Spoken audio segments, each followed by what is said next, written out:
Wrapping up lowering my wife's Wolf Striker. Wanted to show how I did it. 3/4 inch drop at the triple tree.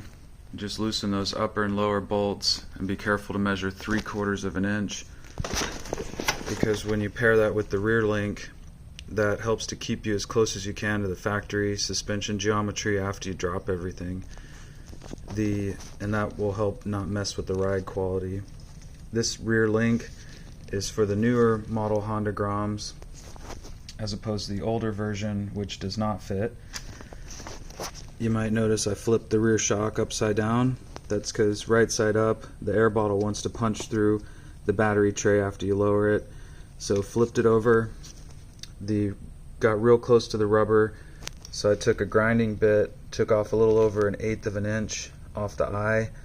That helped to give some space, because you need about 3/8 of an inch minimum. 1/2 inch would be ideal, but 3/8 minimum.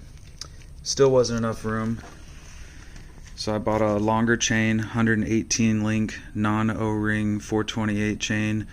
I'm not sure if you can get an O-ring chain. They'll actually be a little wider, and it may not fit up there. It might rub, so you might have to modify, but do your own research. But the 118 link chain, I took off, this is the end of the chain, 1, 2, 3, 4, 5 links, so 5.5 links, and that gave me actually still plenty of room to adjust for when it breaks in. I set the chain slack to 22 millimeters. When you drop the bike, the swing arm's going to raise up, and that tightens the chain. So if you set the factory spec 25 to 35 after it's dropped, chain will end up being a little loose. So set it anywhere between 20 and 25 millimeters. You should be good to go. Let's see. So yeah, the bike's going to sit up a little bit more straight. So I went on AliExpress, got a 19 centimeter kickstand.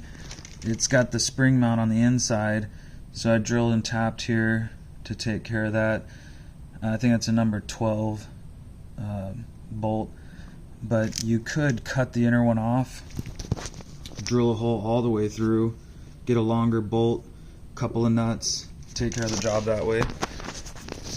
So yeah, when you're taking this thing apart, to get to the rear shock, you've got to remove these panels, and then you've got to remove these panels here and some of the stuff underneath. This stuff's really hard plastic. It's not like Japanese bikes with the soft ABS, so be real careful tightening everything up and pulling it apart. You don't want to crack or break anything. But yeah, you got to modify the rear fender as well so that it'll fit over the shock now that it's lowered. This is basically how mine looks. I trimmed little by little and ended up with this. I was trying to be conservative, but you've really got to hack out a lot. The factory fender sort of has a line that goes like that. If you chop that out, got a takeoff from a Honda Grom that doesn't have the air bottle, it would probably fit right over the lowering link. Job done. But if you want to use the factory upside down like this, you've got to keep cutting maybe another 1/2 inch up. I tapered in, and then I kind of ended up with this shape to clearance the bottle, and I did it little by little.